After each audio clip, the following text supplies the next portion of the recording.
Hello there, it's Dr. Ken here with my teaching assistant Bear, usually here to help me today.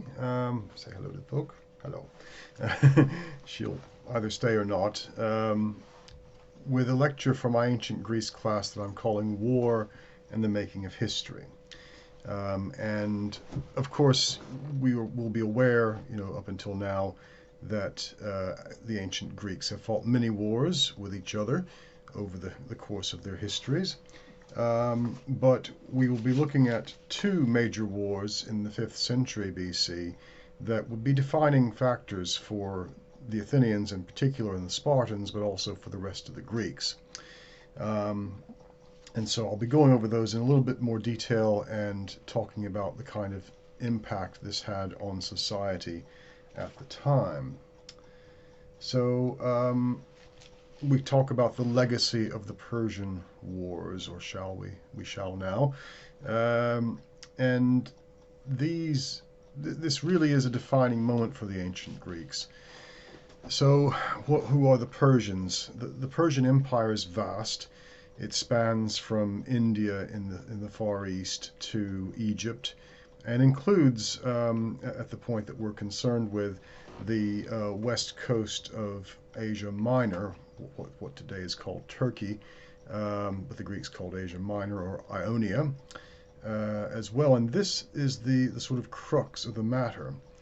The Achaemenid Persian dynasty, as it's called, was begun by Cyrus the Great after about 550 BC. And I don't have time to go through the whole history of Persia, except to say that if you're interested in this, then you might have a look at several primary sources like Herodotus's histories, or some of the biographies of Plutarch, or also Xenophon's Cryptea, the education of the children of Cyrus. The Greeks actually liked Cyrus the Great. They thought he was quite a good king, in as much as kings can be good, as far as the Athenians were concerned. And the Persians themselves were sort of upstarts at that point. It was around 550 BC was when Cyrus was establishing the Persian rule over what had been previously an empire ruled by a different faction, the Medes. And without going into the longer history of the region, there are multiple empire states that get subsumed by others over a span of time. These include the Assyrians, the Babylonians, and the Medes themselves, the Lydians, King Croesus of Lydia, who famously met Solon, the lawgiver, and then the Persians, who had been providing horsemen for the Medes for a long time, but then take over the empire. So that's a very, very brief history of the Persian Empire, but it's a huge beast, spanning many different cultures, many different languages, and the great king of Persia was known as the Shah, the king of kings, because under him were what were called satraps, or governors of provinces, who were in effect like kings, appointed by the king of kings, but subject to him. The empire was not unified by a single religion, although Zoroastrianism seems to have dominated. The Persians had a more circumspect approach to religion, so they could be quite inclusive of other religions, and the king of kings was known to go pay homage to Marduk at Babylon. Slightly less friendly with the Egyptians, and this would be problematic for them a bit later on. But under Zoroastrianism, there tends to be a belief in divas, or evil spirits that influence people. And we'll see that they tend to regard the gods of their enemies sometimes as divas, or they think that the real gods may exist, but the people have stopped worshiping them in favor of the evil divas. So Greece and the Persian Empire come to loggerheads over Ionia, and these city-states had been established as part of a period of colonization beginning in about the 8th century. It's unclear actually which particular populations settled these areas. We're pretty sure that the Athenian Ionians were responsible for some of them. Certainly the Athenians believed this, and they maintained close ties with a number of these city-states like Miletus and Halicarnassus, amongst others. But there's some uncertainty about who necessarily colonized whom. At any rate, these city-states at this time were governed largely by oligarchic councils, which was typical in most of Greece, apart from Sparta, Epirus, and Macedon. And so when the Persians extend their hegemony into Ionia, they take control of these city-states, usually by sponsoring one or another aristocrat to rule it for them. This is what the Persians understood. You need, an aristocrat in charge to govern. The Greeks didn't take too kindly to this, though, and it could be problematic for the chosen aristocrat too, because essentially the age of tyrannies had mostly passed in Greece, and yet the Persians were setting up these tyrannies in Ionia. So it could actually spell the death of whichever aristocrat was put in charge by the Persians. And things came to a head about 500 BC around the actions of of the tyrant of Miletus named Aristagoras. He tried to save himself after a disastrous Persian-sponsored expedition in 499. He chose to declare democracy in Miletus. This, as with some Athenian reformers, this might have been a move designed partly for self-preservation, but also pandering to popular sentiment. It triggered revolts all across Ionia, extending to Doris and Aeolia, and began what we call the Ionian Revolt. This was a problem for the Persians. They couldn't have an unstable frontier. And then the Greek states of Athens and Eretria also get involved in this, claiming again these connections with Ionia. So Aristagoras sort of travels around canvassing mainland Greece, trying to get the Greeks on board. The Spartans initially decline, but the Athenians and Eritreans get involved, and in 498 BC, they launch an expedition into Persian territory, successfully capturing and burning the city of Sardis, which had been the capital of the Lydian satrapy at that point, previously the Lydian kingdom. It was a jewel. It was a majorly important city to the Persians. So the Persian king had to act, and the Ionian Revolt carried on without outside aid for another 5 years. But it was completely crushed by the Persians. So the Persian Shanashah, the great king Darius the Great, and I should say Darius is what the Greeks called him. You can call him Darius if you want to. More correctly, his name is pronounced Dariush. He was Darius II of the Achaemenid Persian Empire. He settles the revolts by effectively destroying the city of Miletus, and he we're told that he basically killed all the adult men, sold the women sold the women and children into slavery, and castrated all the male children to effectively eliminate them as an ethnic group, apart from those who managed to escape. So, but not content with stopping there, he decided to punish these troublesome Greeks in the mainland for daring to interfere in his mighty empire. So in a decision of great historic significance, Darius decided to deal with the unfinished business. He goes to Greece and launches. He doesn't go himself. He sends his lieutenants, his generals in, and they will do effectively to Eritrea what they had done to Miletus, which was pretty disturbing, but they would not succeed in defeating Athens. So at the famous Battle of Marathon, in 490 BC, the Athenians managed to defeat the Persians, and this bears some mention here because for the Athenians this is a great major military victory. They had gone for help. The Persians land their expedition at Marathon. There's a bay there called the Dog's Tail, because of the shape of it, and they've disembarked a massive infantry. We're not sure how many there were. It may have been around 100,000 people, and then they've sent their cavalry round to Athens itself, to Falarnum, which was the port at that point before Piraeus was constructed. And the Athenians had sent off to Sparta asking for help. The runner, Philippides, very famous man, went to Sparta. The Spartans were in the middle of one of their sacred festivals and said, sorry, we can't help for another 10 days. So, of course, the Persians are going to attack within that time. So the Spartan attitude seems to have been, let's wait and see. They weren't very trusting of the Athenians at this point, and the Athenians were developing more democratic styles of government, which the Spartans didn't like.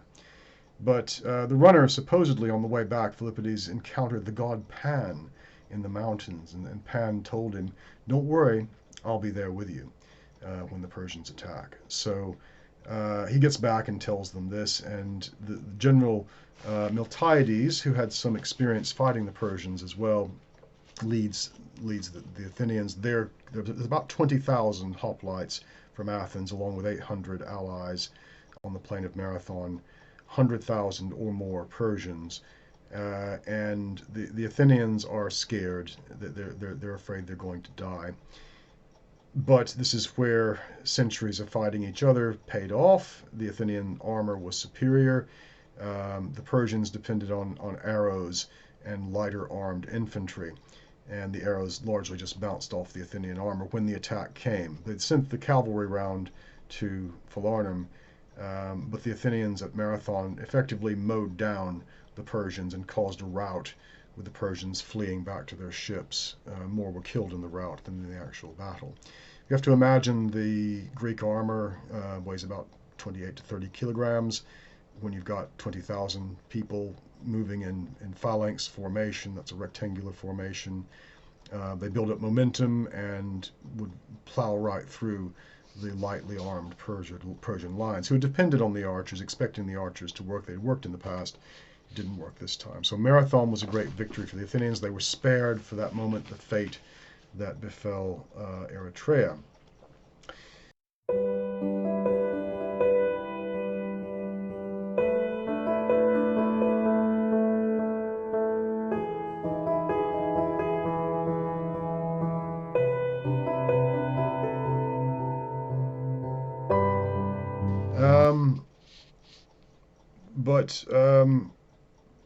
But this didn't dissuade the Persians. Darius himself got busy dealing with in fact, the Athenian defeat of his forces at Marathon was for the Persians a blip on his radar. It was a minor border skirmish as far as he was concerned.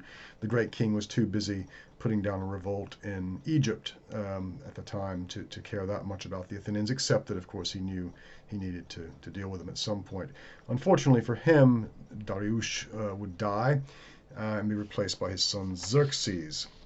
And Xerxes decided that he needed to act against the Greeks. So Xerxes the First personally led the second Persian expedition into Greece in 480 BC, taking an enormous army and navy into Greece. The exact numbers we don't know. That the Greek spies, who were actually captured by the Persians and shown around and probably given doctored documents to show them the number, reported 1 million soldiers on the Persian side. It wasn't that great.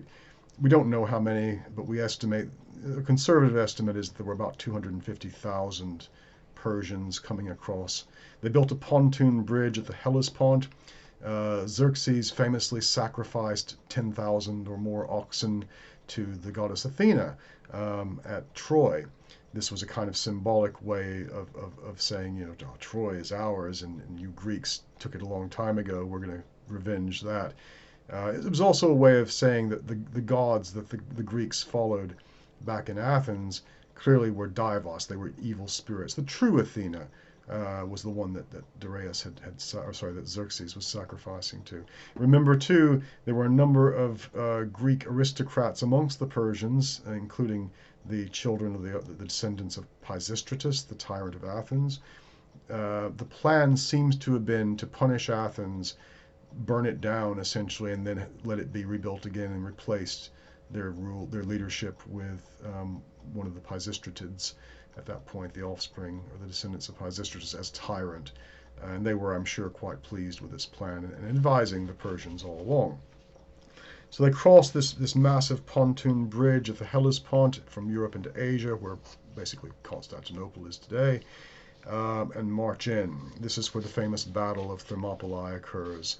And the 300 Spartans, aided by about 1,000 or more allies, which is not often reported, managed to hold the Persians back at Thermopylae for a while, to give the rest of the Greeks time to rally. This is, of course, famously where Leonidas, the king of Sparta, gives his life. There's a saying that they were both sides were sort of sending challenges to each other, and the Persian general shouted, "Our arrows will block out the sun." And Leonidas responded, "Well, in that case we shall fight in the shade." But for multiple days, for quite some time, in fact, those Spartans, they dismissed the allies as well. And it was the 300, the king and his bodyguard, essentially, that held off the Persians for a long time at the pass, until some treachery on the part of a Greek showed the Persians a way around, so they were able to surround the Spartans and attack them from both sides.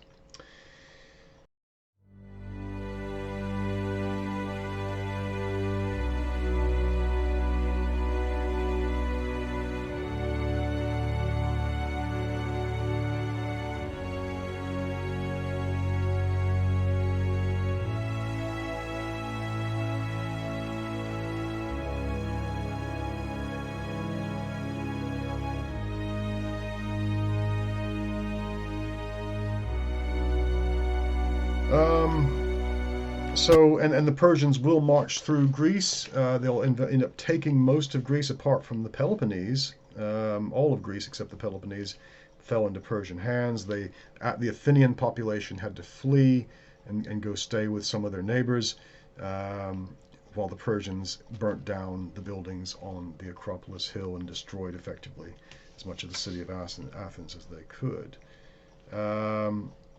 But then something happened. There were multiple decisive defeats against the Persians by the Greeks. The Battle of Salamis, led by the Athenian admiral Themistocles, was one where the Persian fleet was essentially trapped in the Straits of Salamis between the island and the mainland, and destroyed. And then the following year, by 479, the Allies assembled the largest Greek army yet seen and defeated the Persians at the Battle of Plataea, and the invasion of Greece was effectively over. This was a Spartan-led victory. This is why the Athenians don't talk so much about Plataea, but like to mention Marathon and Salamis, because they led that. I mean, there's a whole story of Themistocles convincing the Athenian assembly to vote to build 200 triremes, and to fortify the Piraeus harbor. This was opposed by other factions in the assembly, but Themistocles got his way eventually, claiming the oracle at Delphi told him that Athens should stay behind its wooden walls when the Persians came, the wooden walls being the fleet of ships. And the Persians, they didn't do things by half measures. They were digging an isthmus to send their fleet through, and the work on this in Greece, because they already controlled effectively Thessaly and Macedon all the way down to Thebes, even before the invasion. So Greeks would have been aware of what the Persians were up to before the massive army arrived. But the Persians were turned back. The Allies defeated and demoralized the remnants of the Persian fleet at the Battle of Mycale in 479, supposedly on the same day as Plataea, but that's more according to tradition than reality. That marks the end of the Persian invasion and the beginning of the next phase of the Greco-Persian Wars, which was the Greek counterattack. So the Greek cities of Asia Minor again revolted from the Persians, and the Persians were largely powerless at this point to do much about that. They would eventually retake them, but after a long time. The Allied fleet sailed to the Thracian Chersonese, and in 478 they sent a force to capture the city of Byzantium, which would become Constantinople or Istanbul later on.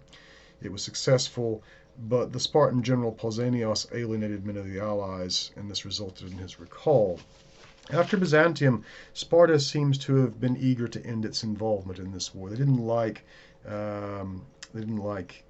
foreign conquests, and so they more or less withdraw.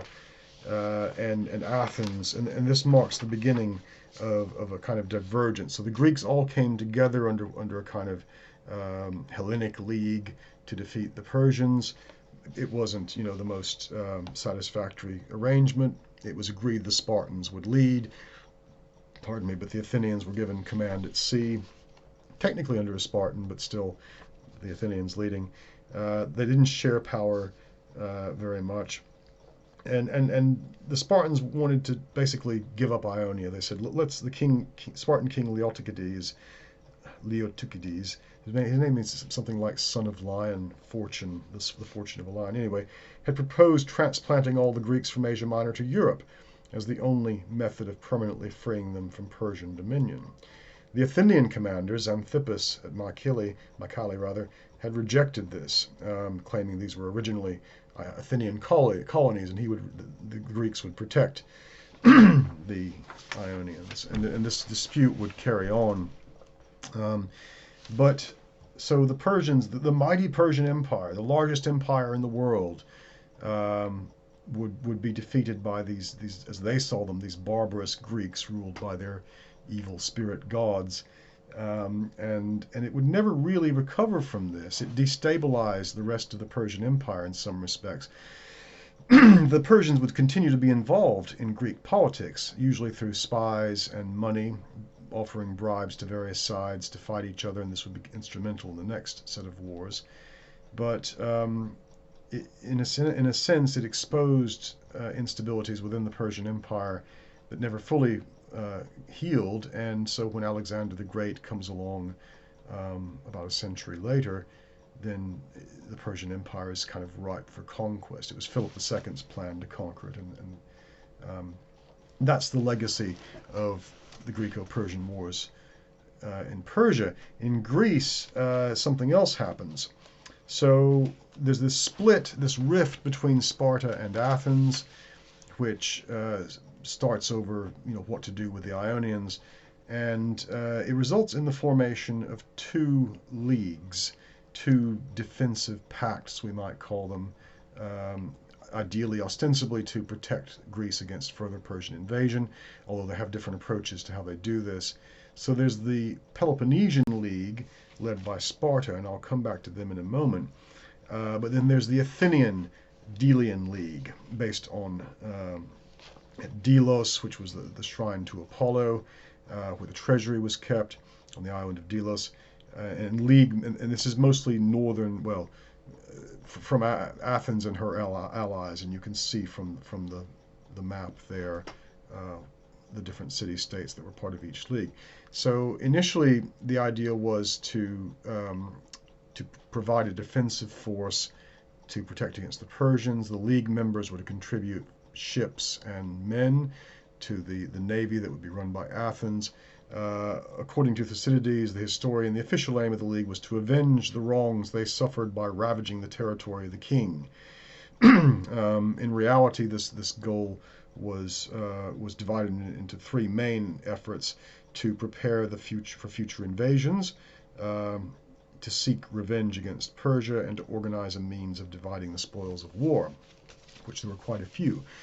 So the Greeks get a taste of Persian wealth, and which they'd seen some anyway, but it starts having more of an influence on the Greeks at this time. We can actually mark this point when they seize a lot of the king's treasure that he takes with him in the invasion, and it has an effect. It has an impact on society in a number of ways.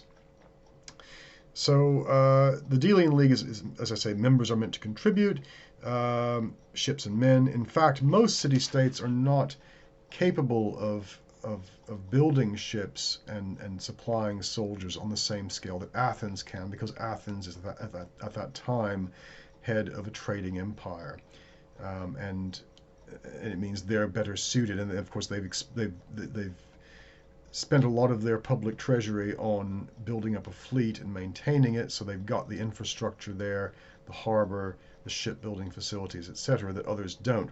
So in practice, it's only Lesbos and its city-states like Mytilene that can afford, they're rich enough to afford to provide ships and soldiers. The rest of the allied members of the Delian League pay money to Athens instead. And Athens is very happy to accept this money because they use it not only to sustain and build up their fleet, but to aggrandize the city of Athens. League members swore to have the same friends and enemies. They dropped ingots of iron into the sea to symbolize the permanence of the alliance. And you know, we have what we have increasingly, though, is what starts off as a league, and you know, in the documents that we find, there's a reference to the allied members, sumakoi, those who fight together on the same side. That's how they're referred to initially, but then gradually things change, and by 454 BC, the league treasury is moved from Delos to Athens for safekeeping, to the Acropolis, and league members cease to be referred to as allies and start being referred to as those states that are subject to Athens. And so this would lead to conflict between Athens and the less powerful members of its league, as we'll be looking at in some detail a bit later on. So Thucydides again. Thucydides was a general and who had fought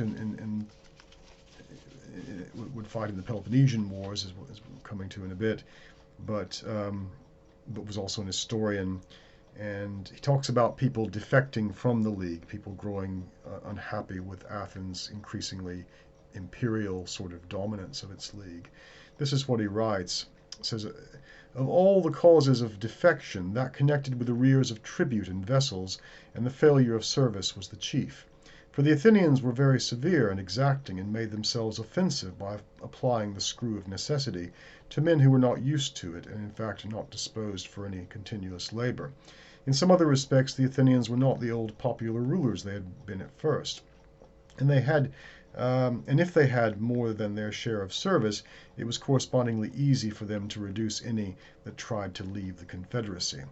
The Athenians also arranged for the other members of the league to pay its share of the expense in money instead of ships and men, and for this the subject city-states had themselves to blame, he says, their wish to get out of giving service making most leave their homes. Thus, while Athens was increasing her navy and the funds they contributed, a revolt always found itself without enough resources or experienced leaders for war.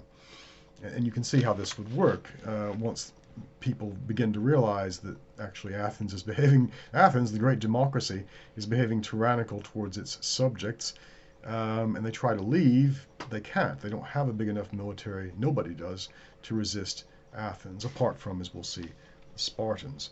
So from 454, it's not a league, it's not the Delian League really anymore, it's the Athenian Empire. It can be fairly characterized as that. Only Chios and Lesbos contributed ships at that point. Everybody else paid money.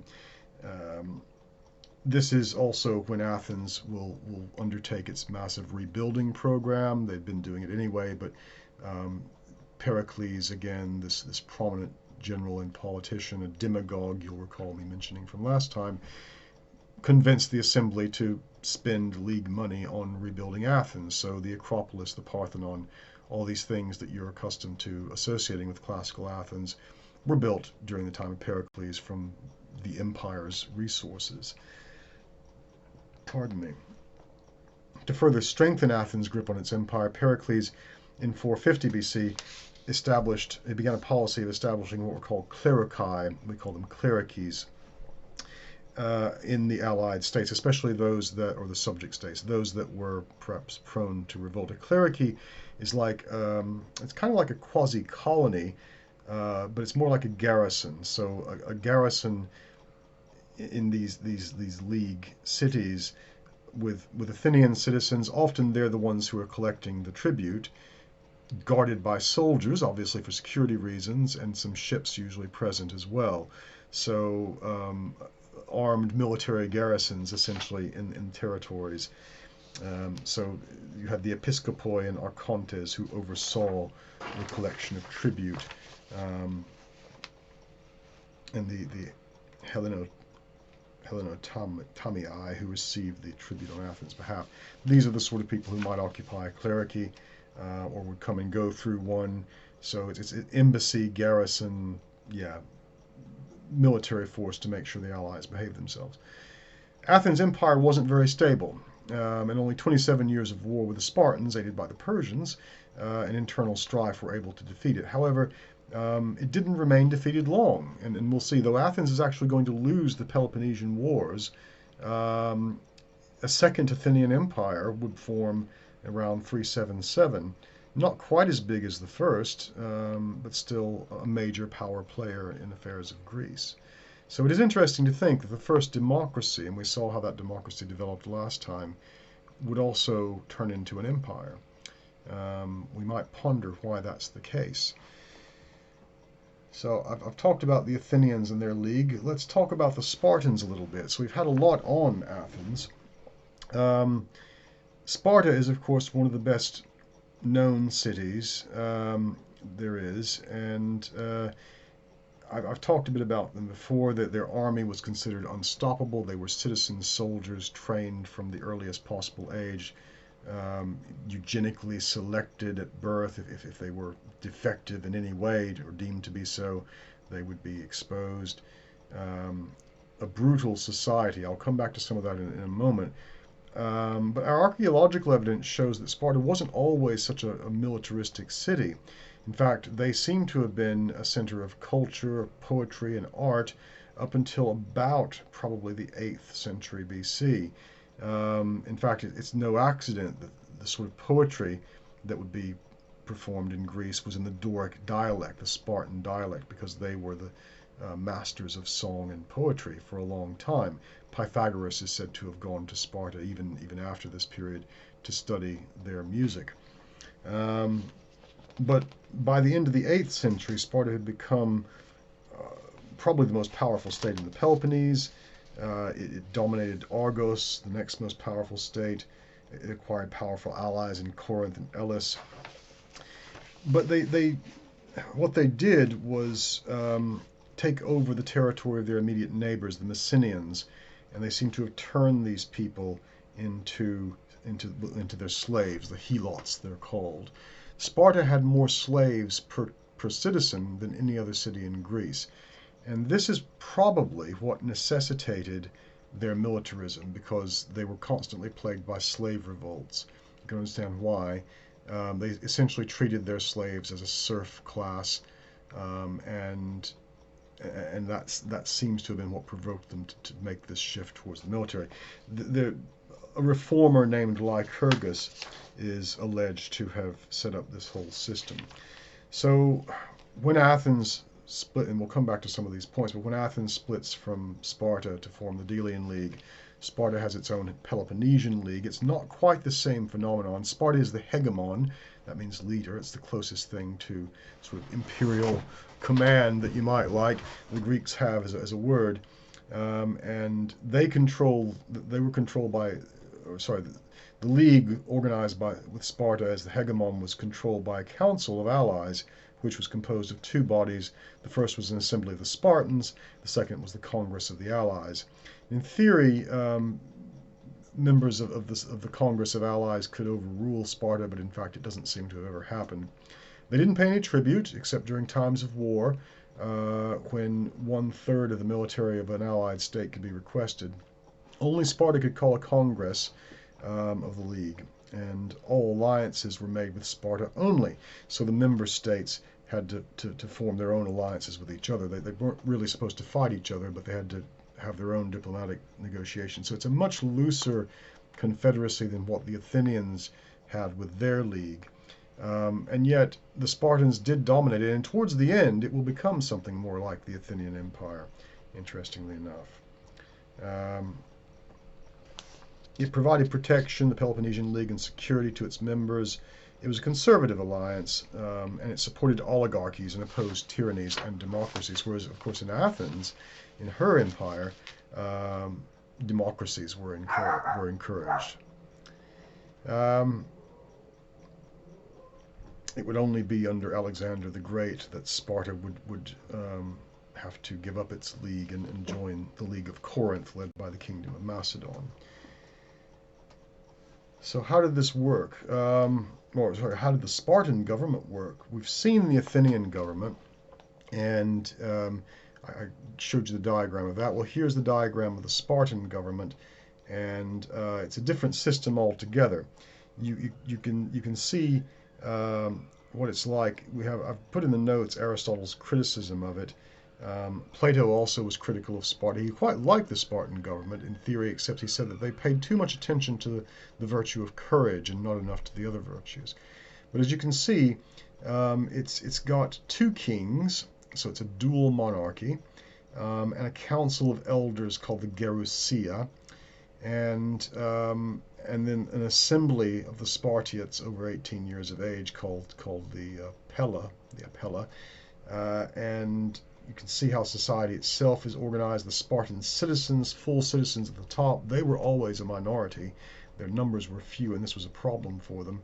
Then you've got the Perioikoi. These are like the metics in Athens a bit. They do the trades that require, skilled labor. Spartan citizens are barred from that.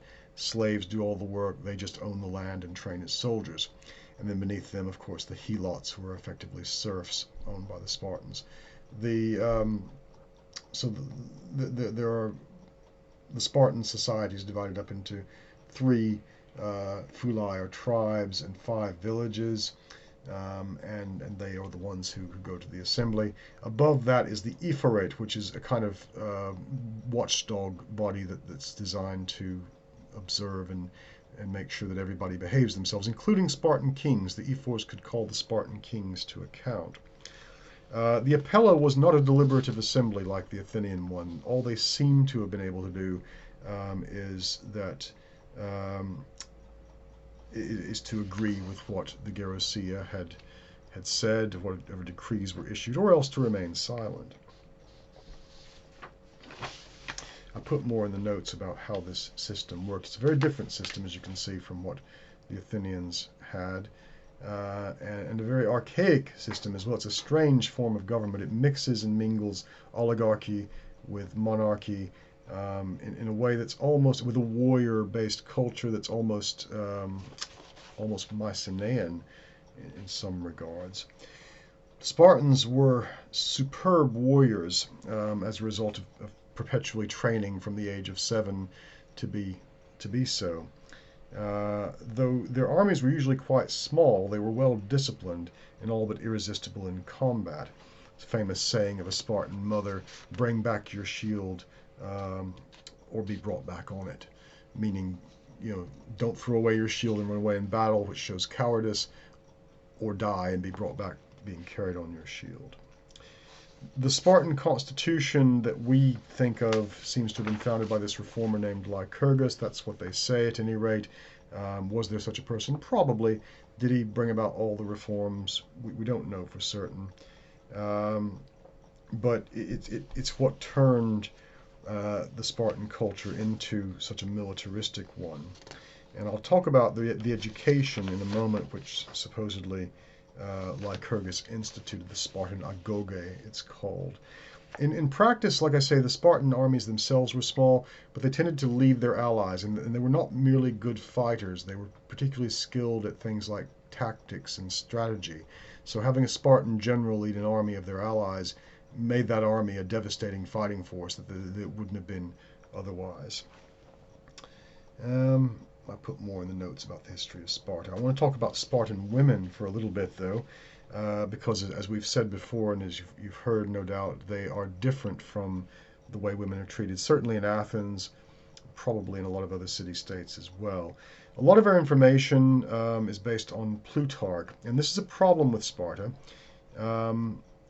There are 2 main sources on the Spartans. There's a lot of other sort of ancillary sources, so Plato and Aristotle provide some insights that are useful. But the 2 main sources are Xenophon, who was a contemporary who actually traveled to Sparta. He's an Athenian. And Plutarch, writing in the 2nd century AD, who mostly gets his information from Xenophon. Xenophon was what we call a laconophile. He liked the Spartans a lot.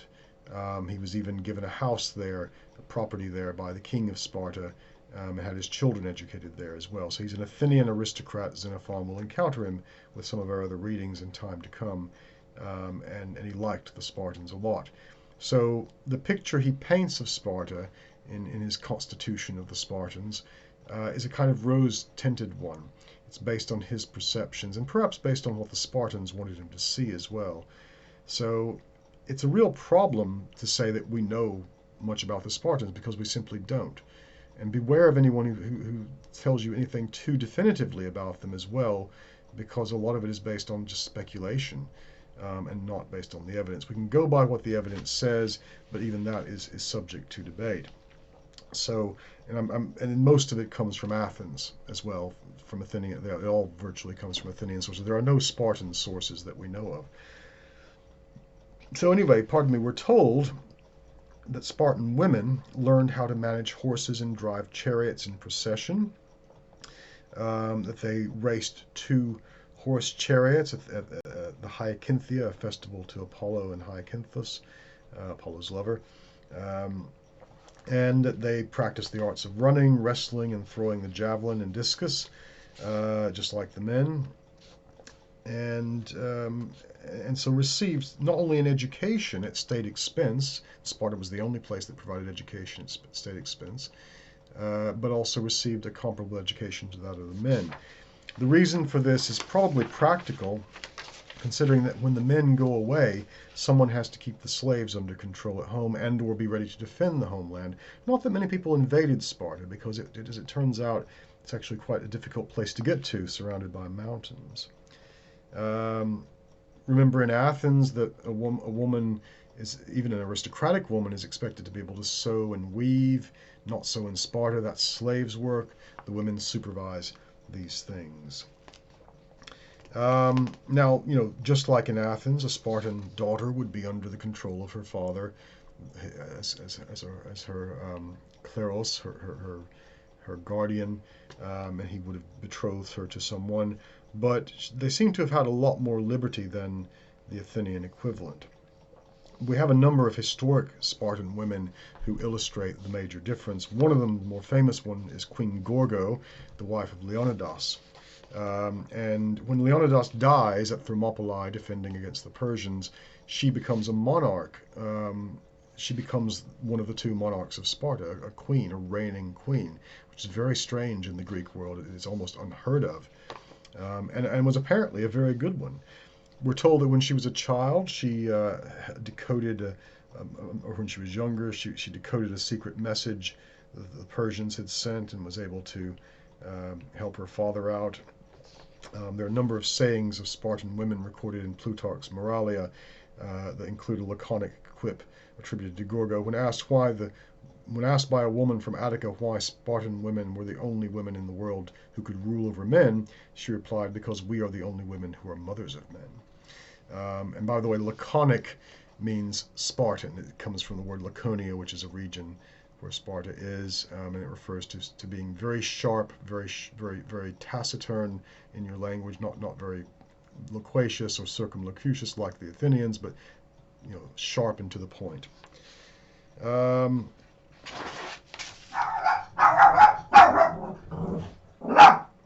Yes, hello. Bear has something to say about that. I've put you some notes about how Aristotle was critical of their system, saying that a lot of the land in Sparta fell under women's control. They could own land.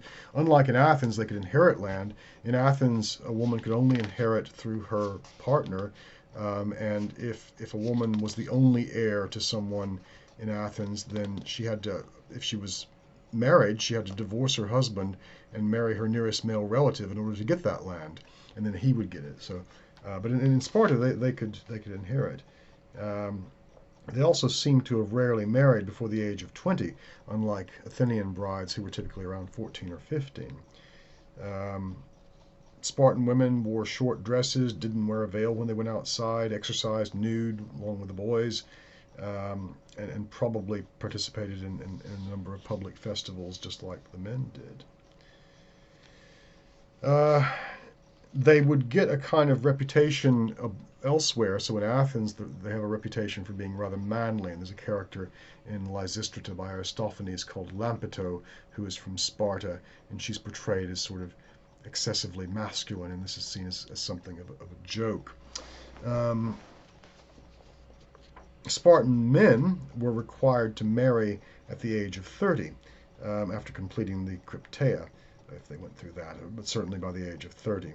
And there was a peculiar custom for marriage in Sparta. So this is according to Plutarch, based on Xenophon. The custom was to capture women for marriage. The so-called bridesmaid took charge of the captured girl. She first shaved her head to the scalp, then dressed her in a man's cloak and sandals, and laid her down alone on a mattress in the dark. The bridegroom, who was not drunk and thus not impotent, but sober as always, first had dinner in the messes, the communal messes with his men, the other men, then would slip in, undo her belt, and lift and carry her to the bed. So at the age of 7, men and women are separated, boys and girls, and boys are raised exclusively in male barracks. They eat communal meals with other men. Even though they own property, they seldom spend any time there. And they probably would have only engaged in same-sex sexual relations prior to marriage. This is why the Spartan bride dresses like a man and shaves her head, to make herself somewhat more acceptable. The husband continued to visit his wife in secret for some time after marriage, and it was only when he was sort of old enough to retire that he might go and live with her and move away from the barracks. So yeah, very different from the rest of the Greeks. There's another Spartan worth mentioning, a Spartan woman, and that's Princess Caniska. She was the she was the brother of one of the kings, and she's also the first female gold medalist Olympian. Her name, by the way, Caniska, means something like little bitch, little female dog, so call her Princess Little Bitch. And it probably had the same connotations in ancient Greek as it does in English. At any rate, Princess Little Bitch bullied her brother, I guess Elias II, to allow her to enter her chariot team at the Olympic Games. Now, she didn't actually drive the chariot team. She owned the team, and she trained them, but she wasn't allowed to go to the Olympics because women weren't allowed. But her brother, using his political power, allowed her to enter her team, and they won first prize, making her the first female gold medalist. And she apparently had, the name was apparently well deserved. Her name was apparently well deserved, so we're told. I'll talk about the Spartan education now, and they have, as I say, the first state-sponsored educational system, but it comes about for reasons that we might find a bit strange. So the Spartan government is founded on the principle the life of every individual from the moment of birth, belonged absolutely to the state. The elders of the city would inspect newborn infants. As I said, if they found them defective in any way, they would expose them. They might not necessarily die, but they might get taken as slaves at that point. If they were allowed to live, then from the age of 7, boys were removed from their parents' control and organized into small bands called herds. They ate in very simple food called black broth, and lived in barracks, wore the simplest possible clothing, very thin clothing in summer as well as winter to make them proof against cold weather. They spent very little time learning music or literature, unlike their Athenian counterparts. Instead, they learned gymnastics and military exercises. They were taught that retreat or surrender in battle was disgraceful. They learned to endure pain and hardship without complaint and to obey orders absolutely and without question. They were even encouraged to steal food, but not get caught. So if they could steal the food and get away with it, that was a reward. They got to build up their bulk. If they got caught, they'd be in severe trouble. There's even a story of a young Spartan boy who stole a fox and knocked it unconscious and carried it under his cloak, but he was caught and confronted. Rather than admit that he'd stolen the fox, and the fox had awakened at that point and started to gnaw away at his entrails effectively, he stood there and denied it, and then died. All male Spartan citizens between the ages of 20 and 60 served in the army, and were allowed, although allowed to marry, they had to belong to the men's dining club, the communal messes called Syssitia, and they were forbidden to possess gold and silver, we're told as well. No luxuries were allowed. They spoke shortly and to the point, as they were taught to do so. So I'm going to read you some of the poetry that the Spartans did learn. Probably the last Spartan poet ever is a man named Tertius, writing in the 7th century BC, and his poetry was sung by the Spartan troops as they marched, and often to the accompaniment of music. They played a kind of clarinet type instrument to it. So this is what some of his poetry sounds like, and what the Spartan men were chanting as they drilled for marching. He writes, "To fall and die among the forefighters is a beautiful thing for a brave man who is doing battle on behalf of his country. But to abandon his own country and his fertile fields and take up the life of a beggar is of all things the most painful. Do battle then, young men, standing firm one beside another. Check every impulse towards shameful flight or fear. Make the spirit within your hearts great and valiant, and do not love life too much as you fight the foe." Here's another fragment. "But let each man bear his shield straight forward toward the forefighters, regarding his own life as hateful and holding the dark spirits of death as dear as the radiance of the sun." And it goes on and on like that. It's that sort of thing. It's, don't be a coward, be brave, be prepared to sacrifice your life for the good of Sparta. And they sang this, so it's indoctrination. It's also a way of scaring the enemy. A frightful thing, we're told, seeing the Spartan army in motion. They're a very interesting lot as well. We imagine them being sort of extremely hyper-masculine, manly men.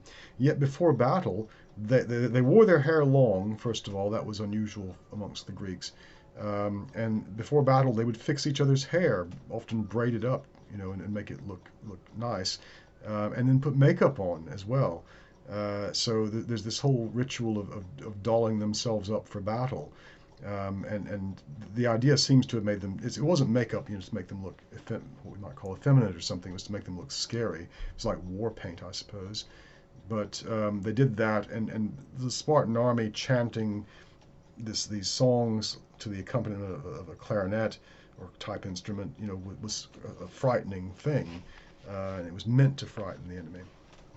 Another aspect of the Spartan education worth talking about is the Cryptea. Now, again, this is an area of some uncertainty, but based on what we were told, around a certain age, a number of Spartan boys would be selected. The word Cryptea means hidden or secret things, so we might call them a secret society, special forces maybe even. So a number of Spartans would be selected at a fairly early age, probably about the time they're teenagers, to join this. And these would be the ones, only the members of the Cryptea, the ones who had served in the Cryptea successfully, would go on to become officers in the military.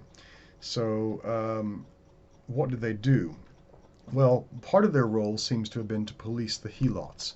And by police, I mean they had to look for any helot slaves that were becoming too uppity, showing too many signs of independence, and their task was to kill them, to cull, in effect, the helots. And every autumn rather, we're told, according to Plutarch in his Life of Lycurgus, the Spartan ephors would declare a kind of pro forma war on the helot population, so that any Spartan citizen could kill a helot without fear of blood guilt. And the Cryptea were sent out into the countryside with only a knife to survive, on their skills and cunning, and with the instructions to kill any helot they encountered at night and to take any food they needed. So there would be a curfew. If the helots were seen to break that curfew, they would be culled, and it would be a way, as I say, of checking any independence within the slave population. And as I say, it was only those who had served in the Cryptea who were allowed to become officers. So an interesting side effect of the the Spartan Education. You know, they were more advanced in some respects than some of the other Greeks, but also more brutal with their own people, but never mind those that were subject to them. So we have Sparta and its league, and we have Athens and its league. Very different approaches to government. One is democratic and imperial. Another is mixed, monarchic and oligarchic, and also hegemonic, if not necessarily imperial in the same way. The two sides already are suspicious of each other. Remember, I mentioned the Spartans didn't want to send any help to the Athenians when the Persians land at Marathon, or at least delay it for a while. They don't like the Athenians that much. The Athenians don't like them that much. It's not as simple as that. It's worth pointing out that even during the Peloponnesian Wars, there were Athenian aristocrats like Xenophon with Spartan connections. So it's not as straightforward. And there are Spartans who like the Athenians as well. So it's never straightforward as you know, black and white. But the two sides come to loggerheads against each other. Sparta is having trouble. This is in the 470s to 460s BC. The Spartans are having trouble with a number of their own league members, several of whom start adopting democratic governments, which is a problem for the Spartans. And then in 464, Sparta is devastated by an earthquake that then leads to a slave revolt. The Helots seize the opportunity and rise in revolt. The Spartans manage to contain the rebels within an area, but don't quite manage to get them back under control right away. And they appeal to their allies for help. Well, Athens, who's still technically an ally of Sparta, no one has formally dissolved the Hellenic League. They send an army down to help the Spartans. And the Spartans send them back without involving them in the campaign to take back the Helots. This follows, the reason apparently follows the news that Athens was in the process of introducing even more radical democracy. So the Spartans don't want anything to do with the Athenian democracy whatsoever. They don't like it. They send the soldiers back. This is a snub against Athens. And then Athens starts making provocative alliances with two other city-states opposed to Sparta. And this leads to the first phase of the Peloponnesian Wars. And this is the one often ignored or omitted by people. Mostly people think of the Peloponnesian Wars, and it is wars, plural, from 431, but there's a period from 460 to 446, which could be argued is technically the first Peloponnesian War. It is mostly war by proxy. The Athenians engaging in conflicts by sea, the Spartans by land, in various areas that have that were either under Spartan influence or part of the Spartan alliance, and vice versa. In the early years, the fighting is mainly between Athens and the northern states of the Peloponnese, in particular Corinth. So it is a kind of war by proxy. Sparta intervenes for the first time in 457 BC, defeating the Athenians at the Battle of Tanagra. So the Spartans do eventually come up against the Athenians directly, but it is mostly fought through their allies. That then, the war drags on inconclusively for a while. Athens starts to consolidate. Athens finds it difficult to consolidate any gains that they've achieved, and the Spartans fail to make a lot of gains. Athens has a superior navy. Sparta has a superior land army. The two don't quite meet. So a treaty is agreed in 446, the 30 years treaty. It doesn't last 30 years. And it recognizes the two distinct spheres of influence, the Empire of Athens and the Peloponnesian League of Sparta, etc. And you can see on the map some of the division of those two. Neither side, it's agreed, will commit an act of aggression against any part of the other side. The treaty holds until Athens tests it severely in 433 in relation to Corcyra, that's Corfu, off the northwest coast of Greece. Originally, Corcyra is a colony of Corinth. It's now a powerful state in its own right. And in 433, it's at war with Corinth. The Corcyrans turn for help to the only Greek fleet which can match that of Corinth. They appeal to Athens. Athens sends in assistance, and they blockade an ally of Corinth, Megara, threatening a Corinthian colony named Potidæa. It's around this time too that Athens builds its, and Corinth is allied with Sparta. It's around this time that the Athenians build their long walls, which you can see illustrated here in the image, connecting up the port of the Piraeus to Athens itself. Fortress Attica, sometimes it's referred to, meaning that the Spartans can ravage the countryside all they want, but Athens is well defended. The Spartans hate the long walls, by the way. In 432, remember the peace treaty is still in effect, although Athens is involved in this war with Corinth. In 432, the Spartans decide that Athens is guilty of aggression. They send an envoy demanding withdrawal of the ships from blockading Megara. There's a kind of diplomatic stalemate that ends in 431 when Thebes, an ally of Sparta, suddenly attacks Potidæa, an ally of Athens. And the Second Peloponnesian War, often known simply as the Peloponnesian War, begins at that point. We refer to this as the Archidamian Phase, or Archidamian War, after the Spartan king. So once the peace ends and this second phase begins, a kind of rather dispiriting routine takes place, and they tend to campaign only in the summer months, sort of annual campaigning season. So the Spartan army, which is virtually irresistible on land, goes and literally ravages the countryside around in Attica. Athens, with its fleet, attacks Spartan holdings and allies along coastal regions. But every time the Spartans come to invade Attica, the entire population goes into the long walls, or into the walls surrounding Athens and the Piraeus. So 300,000 people in a city that's not really designed for dealing with them, especially in terms of its sanitation. And the second summer of this kind, that of 430 BC, is made more painful for the Athenians because plague strikes the city and kills nearly a third of the inhabitants. Thucydides will catch the plague and survive. Pericles will get it and die. Pericles, who'd been, in a sense, the provoker of the war in the first place, he fell victim to in the second summer of plague and dies in 429. It was probably bubonic plague.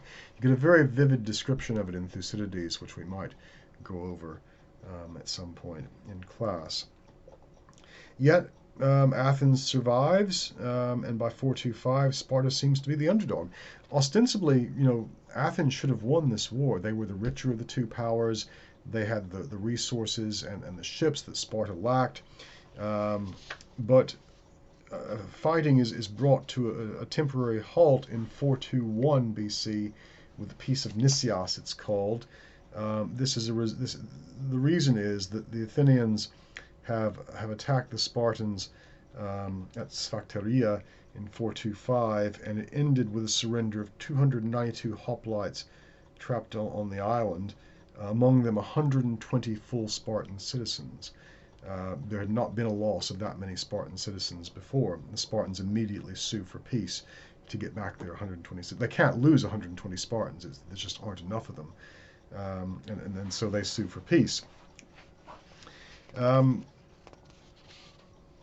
Cleon was at that battle, by the way. We'll encounter Cleon, or he would die. Or sorry, I'm getting ahead of myself. In 423, the two sides agreed to a one-year truce.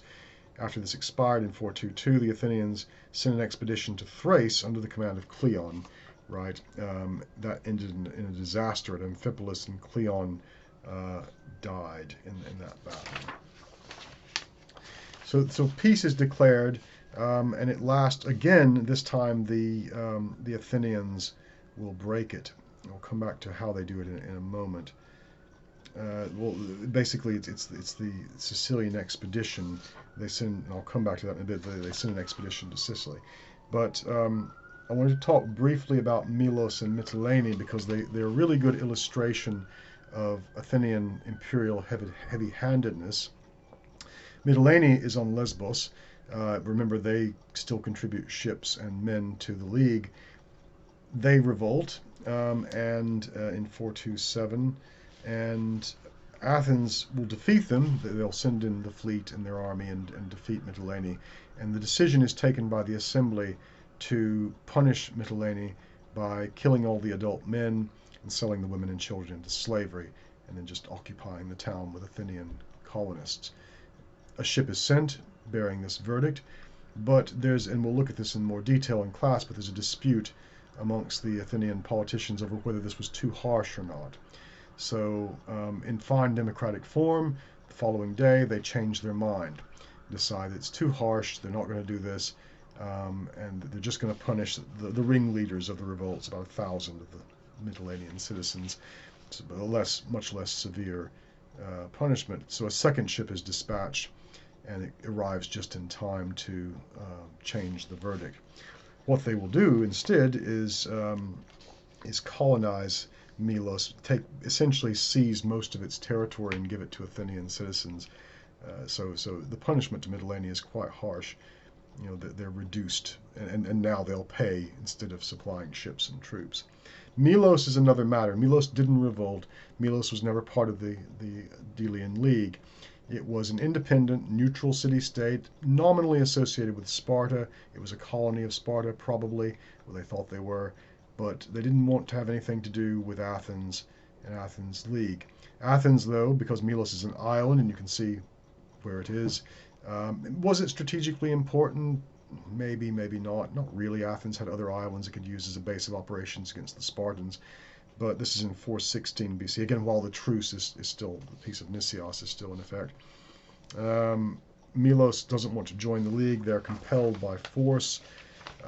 And in it we get, in the dialogue, and Thucydides must have either been there or introduced, or sorry, met people who were and wrote down what they said, but we get the first articulation of political realism, realpolitik, which is essentially the strong do what they will, the weak do what they must. And Milos will not be allowed to be independent. The Athenians will besiege it, and this time when they win, they'll do to the Melians what they were going to do to the Mytileneans. But I want to talk about how Athens loses the war. So the final phase of the war, called the Decolaion Phase, probably begins with a Sicilian expedition, or just the year after it. The Spartans are at peace with the Spartans technically. Sicily is a Greek colony. It's part of Greater Greece, one of those Italian city-states. It's a monarchy. It's aligned with Sparta, but not really part of her league, although there is some indication that they might be going over to Sparta's side. Syracuse rather, is a very rich city, and aiding the Spartans would be tremendously to their advantage. So a clever Athenian politician named Alcibiades convinces the assembly to lead this expedition, the largest naval expedition probably, apart from the great kings. At least 100 triremes, 5,000 hoplites.